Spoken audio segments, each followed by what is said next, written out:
To begin, open Viber on your phone. At the top of your chat you will see the new update folder.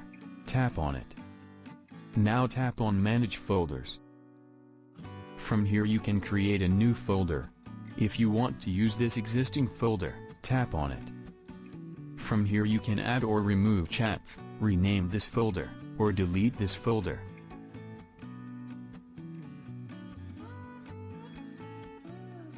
Now tap New Folder to add another folder.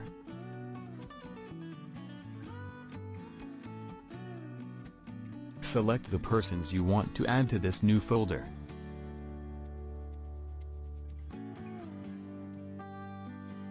Then tap on Done.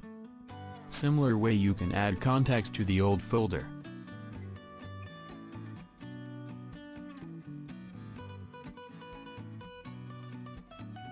Now go back to the chats. Now all the chats will be organized folder-wise. If you tap on the folder name, you will see the specific person's chat. If you do not see this option here, tap on More from the bottom right corner.